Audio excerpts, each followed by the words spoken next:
E aí, minha gente, seja bem-vinda a mais um vídeo aqui no canal.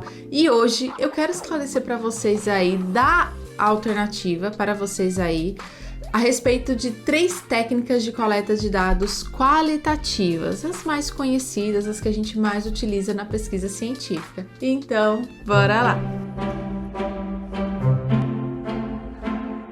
Qualquer pesquisa científica precisa da delimitação da técnica de coleta de dados. Como é que você vai capturar, coletar, identificar, pegar os dados para você analisar e poder responder aos seus objetivos. Então, na pesquisa qualitativa, a gente poderia falar de 3 técnicas de coleta de dados principais, assim, que a gente mais utiliza para que as pessoas consigam observar, analisar o fenômeno, analisar a realidade, entender a percepção, a subjetividade daqueles participantes que você deseja compreender melhor. São elas a observação, a entrevista semi-estruturada e o grupo focal. Quero falar para vocês um pouquinho o que é cada uma delas e trazer um exemplo de artigo científico que utilizou cada uma delas e como ele fez isso. Vamos começar então, gente, pela entrevista semi-estruturada com os participantes, tá? Que tipo de coleta de dados é essa? Então, acontece que a gente, na nossa pesquisa qualitativa, muitas vezes a gente tem o objetivo principal de compreender um fenômeno social que o participante vivenciou ou está vivenciando, ou ele está inserido, né? É algo que compõe a realidade dele e a gente quer compreender melhor a experiência dele, a percepção dele, como ele vivencia aquilo, né? O qual a opinião dele sobre determinada coisa que você aí delimitou no seu objetivo. Na entrevista semi-estruturada, o intuito é que o participante fique aqui, ó, lado a lado com você, fique na sua frente ou até mesmo de forma remota, isso pode ser realizado, né? Nos últimos anos a gente teve que se adaptar para o online, antes já existia, mas com o que aconteceu, né, recentemente, a gente foi cada vez mais para o online, para o remoto e também dá super certo realizar no ambiente remoto. Então, na entrevista semi-estruturada, o participante fica junto com você, é só vocês dois basicamente, e você constrói um roteiro de algumas perguntas abertas, também pode ter perguntas fechadas, tá? Sem problemas, mas o foco aqui são as perguntas abertas, onde você vai realizando as perguntas para esse participante, ele vai te respondendo e a partir da resposta dele, você pode fazer outras perguntas para compreender melhor aquilo que ele acabou de falar.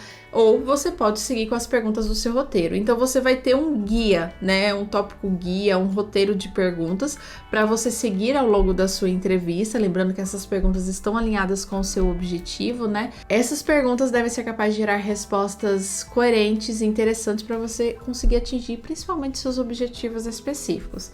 E aí você, como pesquisador, não precisa ficar preso, gente, a esse roteiro de perguntas. Você pode sim fazer outras perguntas. Então a entrevista semi-estruturada, ela traz essa flexibilidade. Enquanto a gente tem outros 2 tipos de entrevistas, que é a estruturada, então ela é uma entrevista mais fechada, onde você define ali as perguntas que você vai realizar para o participante, podendo ser questões abertas e fechadas também, só que você não poderia sair daquele roteiro, né? Você fica preso àquele roteiro. A semi-estruturada traz essa flexibilidade de você seguir o roteiro, mas também fazer outras perguntas para entender melhor o que ele perguntou. E também temos a entrevista não estruturada, né? Que muitas vezes a gente começa com uma única pergunta. É muito comum nas pesquisas de história de vida, da história oral, onde a gente faz uma única pergunta e a pessoa começa a desenvolver, né, a história dela ou aquela pergunta, e a partir do que ela fala, você vai perguntando outras questões. Então, o poder da entrevista interessante da entrevista semi-estruturada é justamente essa flexibilidade, né, que você planeja previamente um roteiro de perguntas, mas você não é obrigado de forma alguma a ficar presa a essas perguntas. A partir da resposta do participante, você pode sim incluir novas perguntas relacionadas, né, àquela temática. Então, como exemplo de artigo científico, eu trago esse daí na tela para vocês, tá? Eu vou baixar aqui para a introdução para a gente ver aqui qual era a pergunta norteadora dele, que ele definiu, e o objetivo geral. Então, ele definiu como pergunta: como está estruturada a rede de apoio social de jovens mães de filhos diagnosticados com sífilis congênita? E como objetivo, é claro, analisar a rede de apoio social de jovens mães de filhos diagnosticados com sífilis congênita. Isso aqui é uma pesquisa qualitativa que utilizou o estudo de casos múltiplos e eles realizaram entrevistas semi-estruturadas com os participantes. Então, olha só, entrevista individual semi-estruturada, e eles fizeram 5 entrevistas que aconteceram nos domicílios. Então, aqui a gente tem 5 entrevistas que eles realizaram, duração média de 30 minutos, gravados em áudio, para posterior transcrição por eles. Então, no roteiro da entrevista, eles coletaram a caracterização das jovens, elementos da rede de apoio social, que é o que eles queriam analisar, e aspectos do relacionamento interpessoais envolvidos na vivência de adoecimento de sífilis congênita. Eles conseguiram aqui criar um ecomapa, né, que eles delimitaram dentro do método deles, e conseguiram também criar uma categorização através da entrevista semi-estruturada. Vamos agora para a próxima técnica de coleta, que é a observação, podendo essa observação ser observação participante ou observação não participante. Gente, a observação é uma técnica de coleta onde o pesquisador ele vai pessoalmente para o local ali da pesquisa, para ele ficar ali por um determinado período, por um tempo, podendo ser dias, podendo ser meses, coletando informações apenas, pela observação.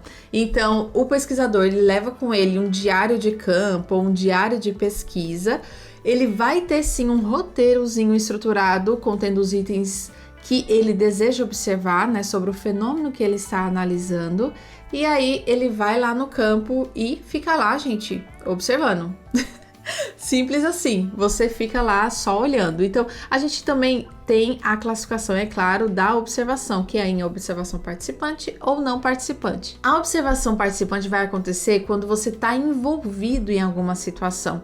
Então, isso é muito comum nas pesquisas ação ou pesquisa participante, onde o pesquisador ele se insere ali na realidade. Por exemplo, ele vai para uma comunidade, para uma unidade de saúde, para desenvolver uma pesquisação ali, para implementar algo ali naquela comunidade. Aí ele se envolve, né? Ele pode se envolver com os profissionais de saúde, com as pessoas, pode interagir com as pessoas. Já a observação não participante, o pesquisador vai lá a campo, por exemplo, no ambiente de uma unidade básica de saúde, e ele fica observando alguma coisa. Ele fica lá inserido, mas apenas como um observador externo, sem interagir, sem fazer perguntas, sem fazer nada. Ele só tá ali observando mesmo algum fenômeno.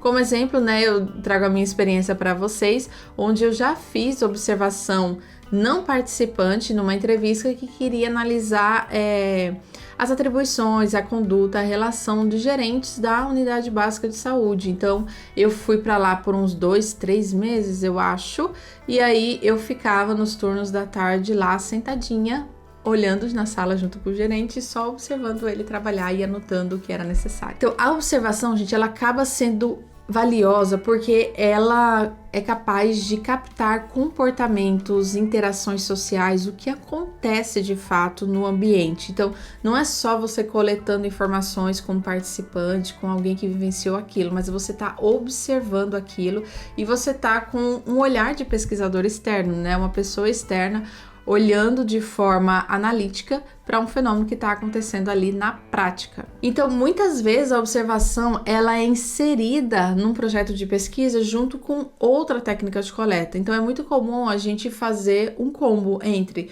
realizar entrevistas semi-estruturadas e realizar a observação também. Aí a gente estaria falando de uma triangulação de coleta de dados, né? Podendo ser realizada a triangulação da análise desses dados, onde você coletou dados daqui e você precisa uni-los, relacioná-los na medida do possível, para você conseguir atender aos seus objetivos e você conseguir entender esse fenômeno de forma mais ampla, não apenas pelo relato, mas também pelo que você observou na realidade. Então, como exemplo de artigo científico, eu trago aqui para vocês esse artigo. Eles discorreram sobre o cotidiano de trabalho dos maqueiros no contexto da pandemia, bem como refletir sobre os processos de significações e as identidades referentes ao trabalhar em constante contato com a morte e inviabilização que esses trabalhadores foram submetidos no enfrentamento aqui deste cenário. Então, eles fizeram justamente uma pesquisa e intervenção de abordagem qualitativa. E aí, eles fizeram, olha só, uma observação direta do cotidiano de trabalho e também rodas de conversas. Então, eles definiram aqui 2 coletas de dados. Na pesquisa e intervenção, eles fizeram rodas de conversas com esses maqueiros e eles também fizeram a observação. E aí, olha só, a observação do cotidiano de trabalho dos maqueiros aconteceu entre dezembro de 2021 e fevereiro de 2022. E para desenvolver ela, eles elaboraram um roteiro com questões a serem observadas, como a criação de vínculo, as hierarquias e os efeitos do trabalho na saúde e da subjetividade. Então, olha, durante o primeiro mês de observação, foram 60 horas imersas no ambiente do hospital, observando e escutando as diversas narrativas e vivências existentes. E aí eles percorreram todas as alas, os locais onde os maqueiros transitavam, acompanhavam todas as equipes nos diferentes turnos, horários e dias de semana, inclusive os finais de semana. Acompanharam as trocas de plantões, reuniões, almoçaram, jantaram, tomaram café. E a partir disso eles conseguiram, capturar diversos fenômenos diferentes, diversas interações diferentes. Então, gente, olha só, aí eles fizeram os dados da observação e da roda de conversa, eles foram registrados num caderno de campo, um diário de campo, um diário de pesquisa, e foram transcritos. E a partir da leitura transversal, eles conseguiram criar temas para falar os resultados deles e atingir os objetivos deles. Por último, gente, vamos falar sobre o grupo focal também, que é uma técnica muito comum utilizada e é meio que uma queridinha aí, um queridinho, entre os pesquisadores qualitativos, principalmente entre aqueles que estão com prazo um pouco apertado. Gente, o grupo focal consiste no pesquisador moderar, facilitar uma discussão com um grupo de participantes para a pesquisa dele. Então, ele vai ter um objetivo lá definido e ele escolhe a técnica de grupo focal para convidar os participantes, marcar um horário, agendar um horário onde todos, ou grande maioria possam comparecer. E aí, com esses participantes presentes no grupo focal, ele vai moderando a discussão, ele vai lançando algumas perguntas a partir de um tópico guia também, de um roteiro de perguntas, vai lançando as perguntas, as pessoas vão respondendo e você vai moderando, Você vai fazendo outras perguntas, vai puxando o gancho, vai estimulando ali a discussão entre essas pessoas, porque o mais rico do grupo focal é justamente essa interação que pode surgir. Um participante falar uma coisa, o outro discordar, o outro concordar e enriquecer, trazendo mais detalhes, sabe? Então, um vai complementando o outro, ou um vai trazendo outros tópicos, outros argumentos que o outro ainda não tinha pensado, e isso vai enriquecer aí o seu trabalho, e fazer com que você compreenda da melhor forma aquele objetivo. Então, gente, vocês poderiam estar perguntando da quantidade de pessoas, Isso vai depender muito da literatura que você vai estar ali se apoiando, certo? Do referencial metodológico que você se apoia sobre grupo focal, mas a média aí é em torno de 5 a 10 pessoas no grupo focal, podendo ser mais pessoas.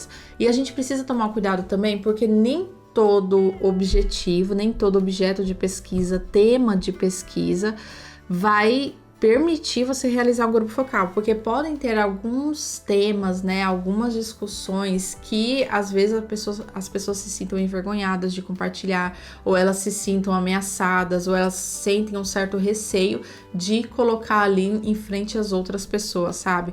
Alguns fenômenos, alguns temas requerem fazer algo mais particular, uma entrevista semi-estruturada, por exemplo. Então, isso deve ser considerado a respeito da sua temática. Se o seu tema for algo que gere discussão, que seja interessante, que as pessoas não tenham problema de compartilhar as opiniões delas, e oferecer insights valiosos mesmo, trazer essa construção conjunta, aí, beleza. Agora, se for um tema um pouquinho delicado, um pouquinho mais pessoal, às vezes, aí você precisa pensar bem se vale a pena mesmo realizar esse grupo focal. E aí, gente, durante esse grupo focal é muito bom quando a gente consegue ter o apoio de uma outra pessoa, tá? Normalmente, você como pesquisador seria o moderador e você poderia ter um assistente ou alguma pessoa que estaria observando as interações do grupo focal, A gente também tem essa pessoa que pode compor o grupo, tem a pessoa que pode ficar responsável pelas anotações, tem outra que pode ficar responsável pela tecnologia, né, por tratar aí, a depender do que você estiver utilizando,